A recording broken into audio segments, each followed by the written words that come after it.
Hello दोस्तों, आप सभी का स्वागत है विराज पाठशाला में। दोस्तों, आज हम इस वीडियो में एनसीईआरटी क्लास 6 हिस्ट्री का चैप्टर 5 पढ़ेंगे, जिसमें चैप्टर का नाम है क्या बताती हैं हमें किताबें और कब्रें। तो दोस्तों, इस चैप्टर में जो है हमें ऋग्वेद के बारे में पढ़ना है और कब्र, यहाँ पे जो है कब्र का मतलब जो है हमें यहाँ पे जो है महापाषाणिक कब्रों के बारे में पढ़ना है दोस्तों। ठीक है, तो ये दोस्तों रहा चैप्टर 5। इसके पहले के जो 4 चैप्टर हैं हमने अपने चैनल विराज पाठशाला पे वीडियो बना करके अपलोड कर दिया है। तो दोस्तों, अगर आपने उन सभी वीडियो को अभी तक नहीं देखा है तो जा करके एक बार अवश्य देखें। दोस्तों, एक बात और, जो भी लोग फर्स्ट टाइम हमारे चैनल को विजिट कर रहे हैं दोस्तों, वो हमारे चैनल विराज पाठशाला को सब्सक्राइब अवश्य कर लें, ताकि इसी प्रकार की जितने भी इंपॉर्टेंट इंफॉर्मेशन है आप तक जो है पहुंच सके। तो दोस्तों, आइए हम लोग जो है आज का वीडियो शुरू करते हैं। पहला हमारा हेडिंग है इस चैप्टर का दुनिया के प्राचीनतम ग्रंथों में से एक। तो दोस्तों, दुनिया के प्राचीनतम ग्रंथों में से एक जो है वो हमारा वेद है। ठीक है, तो आइए हम लोग जो है चैप्टर की शुरुआत करते हैं। तो वेद की संख्या कितनी है? तो 4 है। इस बात को आपको दोस्तों याद रखना है कि वेदों की संख्या 4 है। पहला है ऋग्वेद, सामवेद, यजुर्वेद तथा अथर्ववेद। इसके बाद दोस्तों हम लोग जो है इस चैप्टर में केवल और केवल ऋग्वेद के बारे में पढ़ेंगे, और नेक्स्ट चैप्टर में दोस्तों हम लोग सामवेद, यजुर्वेद तथा अथर्ववेद के बारे में पढ़ेंगे। तो दोस्तों, इस चैप्टर में हमें जो है ऋग्वेद के सामाजिक, आर्थिक, धार्मिक और राजनीतिक जीवन के बारे में पढ़ना है। तो आइए दोस्तों हम लोग जो है ऋग्वेद के बारे में पढ़ना शुरू करते हैं। तो ऋग्वेद यह सबसे पुराना वेद है, जिसकी रचना लगभग 3500 साल पहले हुई थी। इस बात को आपको याद रखना है कि ऋग्वेद जो है सबसे पुराना वेद है और इसकी रचना जो है 3500 साल पहले हुई थी।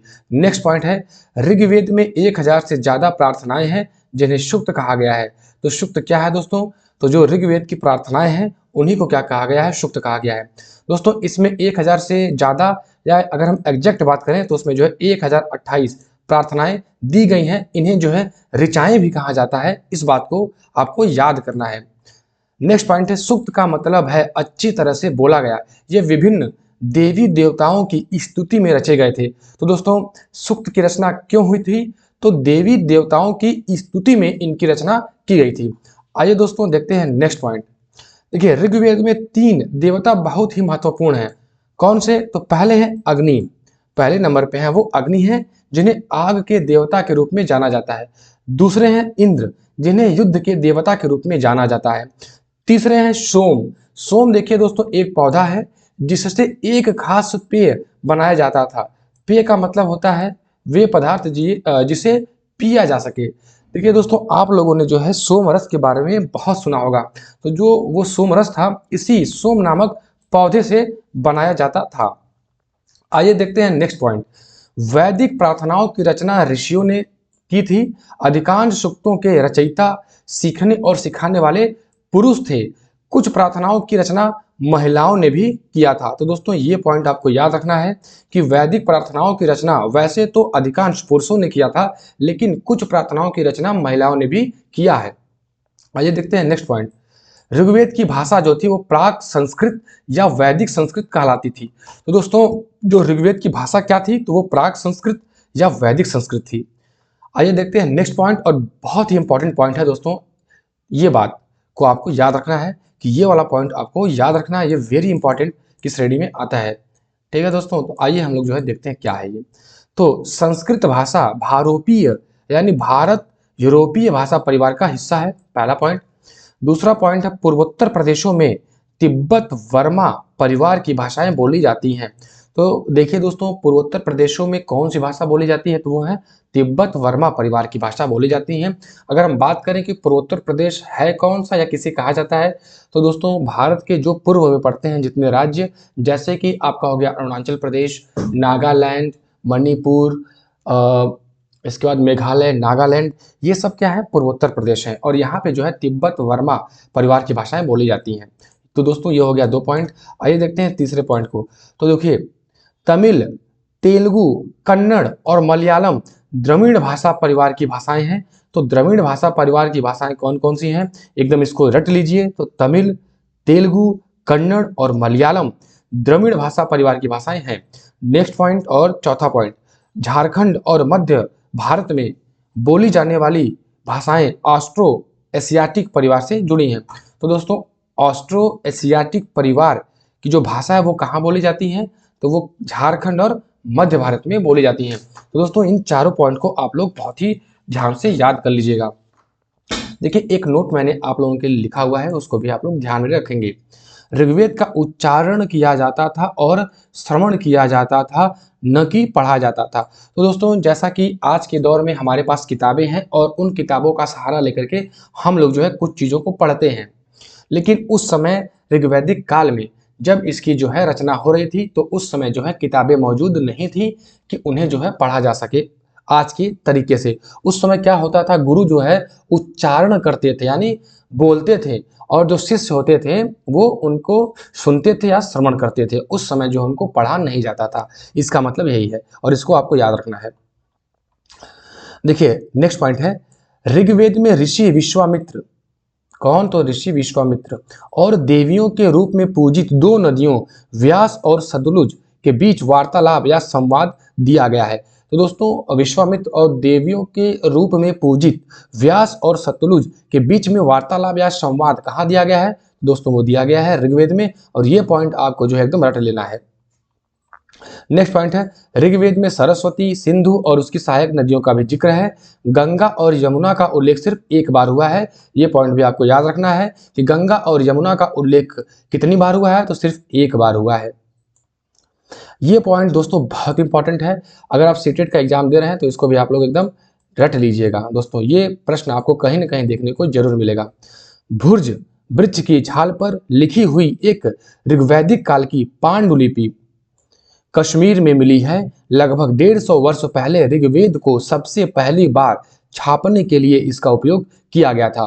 तो दोस्तों जब ऋग्वेद को सबसे पहली बार छापने के लिए किसका प्रयोग किया गया था, तो कश्मीर में एक जो है पांडुलिपि मिली है उसका प्रयोग किया गया था। तो दोस्तों आपको याद रखना है ये कहाँ पर मिला है ऐसी पांडुलिपि, तो वो कश्मीर में मिला है। आइए देखते हैं नेक्स्ट हेडिंग हमारा है मवेशी, घोड़े और रथ। तो ऋग्वेद में मवेशियों, बच्चों खासकर पुत्रों के लिए और घोड़ों की प्राप्ति के लिए अनेक प्रार्थनाएं हैं दोस्तों। तो देखिए यहाँ पे मवेशियों का मतलब ये है, अगर जो नहीं समझ पा रहा है तो उन्हें बता दूं कि मवेशियों का मतलब होता है जानवर। तो दोस्तों खासकर जो है घोड़ों और गाय के लिए जो है ऋग्वेद में अनेक प्रार्थनाएं दी गई हैं, और ऋग्वेद में गाय के लिए जो है अघन्य शब्द का प्रयोग भी किया गया है, इस बात को आपको याद रखना है। नेक्स्ट पॉइंट है, घोड़ों को लड़ाई में रथ खींचने के काम में लाया जाता था। आइए देखते हैं नेक्स्ट पॉइंट क्या है। तो लड़ाइयाँ मवेशियों और जमीन के लिए लड़ी जाती थी। तो जो उस समय में युद्ध किया जाता था किसके लिए, मवेशियों यानी जानवरों के लिए और जमीन के लिए की जाती थी।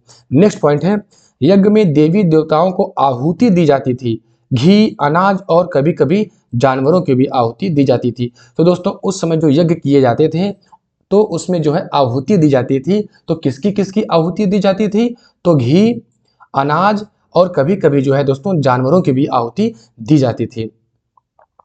ये पॉइंट भी आपको याद रख लेना है। इन सभी पॉइंट को, जितने भी पॉइंट यहाँ पे मैं बता रहा हूँ दोस्तों, इन सभी पॉइंट को जो है आप जरूर याद रख लीजिएगा, क्योंकि ये ऐसा चैप्टर है कि यहाँ से जो है कहीं से भी प्रश्न बनाया जा सकता है। तो आइए देखते हैं नेक्स्ट पॉइंट। ऋग्वैदिक काल में युद्ध में जीते गए धन का कुछ भाग सरदार रख लेते थे तथा कुछ हिस्सा पुरोहितों को दिया जाता था तथा शेष धन आम लोगों में बांट दिया जाता था। तो दोस्तों ऋग्वैदिक काल में जो युद्ध लड़े जाते थे और उससे जो धन प्राप्त होता था उसे जो है 3 भागों में बांटा जाता था। पहला भाग जो है सरदार लोग रखते थे, दूसरा जो है पुरोहित लोग रखते थे, और जो तीसरा बचा हुआ होता था उन्हें आम लोगों में बांट दिया जाता था। इस समय कोई स्थायी सेना नहीं थी। ये पॉइंट बहुत इंपॉर्टेंट है कि क्या ऋग्वैदिक काल में सरदार स्थायी सेना रखते थे, तो जी नहीं, इस समय कोई स्थायी सेना नहीं होती थी। आइए देखते हैं नेक्स्ट पॉइंट, लोगों की विशेषता बताने वाले शब्द। लोगों का वर्गीकरण काम, भाषा, परिवार या समुदाय, निवास स्थान या सांस्कृतिक परंपरा के आधार पर किया गया है। कहाँ पे, तो ऋग्वेद में। नेक्स्ट पॉइंट हमारा क्या है, तो ऐसे 2 समूह जिनका वर्गीकरण काम के आधार पर किया गया है वो कौन कौन से हैं, देखना है। ये पहले हैं पुरोहित, दूसरे हैं राजा। तो आइए देखते हैं पुरोहितों के बारे में। पुरोहित जिन्हें कभी कभी ब्राह्मण भी कहा जाता था, ये तरह तरह के यज्ञ और अनुष्ठान करते थे। तो दोस्तों पुरोहितों का क्या काम था, तो यज्ञ और अनुष्ठान करवाना पुरोहितों का काम था। देखते हैं नेक्स्ट, राजा। ये न तो बड़ी राजधानियों और महलों में रहते थे, न इनके पास सेना थी, न ही ये कर वसूलते थे। प्रायः राजा की मृत्यु के बाद उसका बेटा अपने आप ही शासक नहीं बन जाता था। इस बात को आपको याद रखना है। इसका मतलब ये था कि ऋग्वैदिक काल में जो है वंशानुगत परंपरा नहीं थी। अगर सीटेट में ऐसे पूछ दिया कि क्या ऋग्वैदिक काल में वंशानुगत परंपरा थी या नहीं, तो दोस्तों आप लोग यहाँ पे देख रहे हैं कि राजा की मृत्यु के बाद उसका बेटा जो है शासक अपने से नहीं बन पाता है, यानी वंशानुगत परंपरा नहीं थी इस समय तक। आइए देखते हैं नेक्स्ट पॉइंट। जनता या पूरे समुदाय के लिए जो है दो शब्दों का इस्तेमाल होता था। एक था जन और दूसरा था विश, जिससे वैश्य शब्द निकला है। तो दोस्तों वैश्य शब्द कहां से निकला है, तो ये निकला है विश से। नेक्स्ट पॉइंट है, ऋग्वेद में विश और जनों के नाम मिलते हैं, जैसे पुरुजन या विश, पुरुजन कहें या विश कहें। दूसरा है भरतजन या विश, तीसरा है यदुजन या विश। तो दोस्तों ऋग्वेद में किन किन विश और जन के नाम मिले हैं, तो वो हैं पुरु, भरत और यदु। ये भी बात आपको याद रखनी है। नेक्स्ट पॉइंट हमारा है, जिन लोगों ने ऋग्वेद की प्रार्थनाओं की रचना की वे कभी कभी खुद को आर्य कहते थे तथा अपने विरोधियों को दास या दस्यु कहते थे। तो दोस्तों जिन लोगों ने ऋग्वेद की प्रार्थनाओं की रचना की थी वो अपने विरोधियों को क्या कहते थे, तो दास या दस्यु कहते थे। दस्यु यज्ञ नहीं करते थे तथा शायद दूसरी भाषाएं बोलते थे। तो ये वाला पॉइंट भी आपको याद रख लेना है दोस्तों। आइए दोस्तों देखते हैं खामोश प्रहरी कहानी महापाषाणों की। तो दोस्तों जो चैप्टर के शुरुआत में दिया हुआ था कब्र, वो यही चीज है। और अब हम यहाँ पे कब्रों के बारे में पढ़ेंगे, और वो कौन सी कब्र है, तो ये है महापाषाणिक कब्र है। तो इसमें पहला पॉइंट है, महापाषाण कब्रें बनाने की प्रथा लगभग 3000 साल पहले शुरू हुई थी। दूसरा पॉइंट है, यह प्रथा दक्कन, दक्षिण भारत, उत्तर पूर्वी भारत और कश्मीर में प्रचलित थी। लेकिन अगर देखा जाए कि सबसे ज्यादा कहाँ पे प्रचलित थी ये, तो ये जो थी दक्षिण भारत में जो है सबसे अधिक प्रचलित थी। लेकिन इसके साथ ही ये दक्कन, उत्तर पूर्वी भारत और कश्मीर में भी जो है प्रचलित थी। तो ये पॉइंट आपको याद रख लेना है कि महापाषाणिक कब्रों का प्रचलन कहाँ पे होता था। नेक्स्ट पॉइंट देखते हैं, कुछ महापाषाण जमीन के भीतर होते हैं, तो कुछ महापाषाण जमीन के ऊपर भी दिख जाते हैं। नेक्स्ट पॉइंट है, कभी गोलाकार सजाए हुए पत्थर और कभी अकेला खड़ा हुआ पत्थर ही एकमात्र प्रमाण है जो जमीन के अंदर की कब्रों को दर्शाते हैं। तो दोस्तों यहाँ पे किस प्रकार के प्रमाण मिले हैं, तो गोलाकार सजाए हुए पत्थर और कभी कभी अकेला खड़ा हुआ पत्थर क्या है, प्रमाण के रूप में है। ठीक है, इस बात को आपको याद रखना है। नेक्स्ट पॉइंट है, मृतकों को काले लाल मिट्टी के बर्तनों के साथ दफनाया जाता था। इसके साथ लोहे के औजार और हथियार, घोड़ों के कंकाल और पत्थर और सोने के गहने भी दफनाए जाते थे। किसमें, तो महापाषाणिक कब्रों में। ये पॉइंट दोस्तों बहुत इंपॉर्टेंट है और ये आपको याद रख लेना है। ऐसे ही प्रश्न जो है सीटेट में देखने को मिलते हैं। ब्रह्मगिरी कहाँ है, तो कर्नाटक में। तो ब्रह्मगिरी से एक व्यक्ति की कब्र में 33 सोने के मनके और शंख पाए गए हैं। दोस्तों अगर आपने हमारा पिछला वीडियो देखा होता तो आपको पता होता कि मनकों का मतलब क्या होता है। तो दोस्तों मैं आपको बता दूं आपकी जानकारी के लिए कि मनके जो है एक प्रकार के आभूषण होते थे जिन्हें गले में पहना जाता था। नेक्स्ट पॉइंट हमारा है, ब्रह्मगिरी में दफनाए गए लोगों की सामाजिक स्थिति में भिन्नता दिखाई देती है। यहाँ कुछ लोग अमीर, कुछ लोग गरीब तथा कुछ लोग सरदार तो कुछ लोग अनुयायी होते थे। तो दोस्तों ये यहाँ से प्रश्न बनाया जाता है कि कहाँ पर जो है कहाँ के लोगों की सामाजिक स्थिति में भिन्नता होती थी, तो वो होती थी कहाँ पे, तो ब्रह्मगिरी में। और ब्रह्मगिरी कहाँ है, तो ये है कर्नाटक में। ये पॉइंट इंपॉर्टेंट है, दोनों पॉइंट, ये वाला पॉइंट भी और ये वाला पॉइंट भी। देखते हैं नेक्स्ट पॉइंट, कभी कभी महापाषाणों में एक से अधिक कंकाल मिले हैं। वो यह दर्शाते हैं कि शायद एक ही परिवार के लोगों को एक ही स्थान पर अलग अलग समय पर दफनाया गया था। तो दोस्तों जो एक ही जो है महापाषाण में एक से अधिक जो कंकाल मिले हैं वो क्या दर्शाते हैं, तो वो ये दर्शाते हैं कि एक ही परिवार के लोगों ने जो है एक के बाद दूसरे को जो है यहाँ पर दफना दिया होगा। ठीक है, आइए देखते हैं नेक्स्ट पॉइंट, महापाषाणिक कब्रों पर गोलाकार चट्टान या खड़ी चट्टान रखकर चिन्ह बनाए जाते थे ताकि लोग आवश्यकता अनुसार शवों को दफनाने दोबारा आ सकें। तो दोस्तों महापाषाणिक कब्रों पर जो है गोलाकार या खड़ा चिन्ह क्यों बनाया जाता था? ताकि जो उनसे संबंधित लोग हैं वो दोबारा अपने शवों को दफनाने वहां आ सकें और उन कब्रों को पहचान सकें। आइए देखते हैं दोस्तों, इनाम गांव एक विशिष्ट व्यक्ति की कब्र। देखिए दोस्तों, मैं हर बार आपसे कह रहा हूं, हर चैप्टर में 1 से 2 किसी विशिष्ट स्थान के बारे में दिया हुआ है और यहाँ से जो है सीटेट हर बार एक प्रश्न बना देता है। तो दोस्तों, ये जो विशिष्ट स्थान दिया गया उसके बारे में आपको बहुत ही ध्यानपूर्वक पढ़ना है और जितने भी पॉइंट यहाँ दिए हुए हैं ये सब पॉइंट आपको एकदम रट लेना है। तो आइए देखते हैं इनाम गांव के बारे में। तो इनाम गांव महाराष्ट्र में है। कहाँ है? तो इनाम गांव महाराष्ट्र, भीमा की सहायक नदी घोड़ के किनारे एक जगह है। तो दोस्तों, इनाम गांव कहाँ पे है? तो घोड़ नदी के किनारे कौन सी जगह है? तो वो है इनाम गांव। यहाँ लोग 3600 से 2700 साल पहले रहते थे। यहाँ के वयस्क लोगों को प्रायः गड्ढे में सीधा लिटाकर दफनाया जाता था।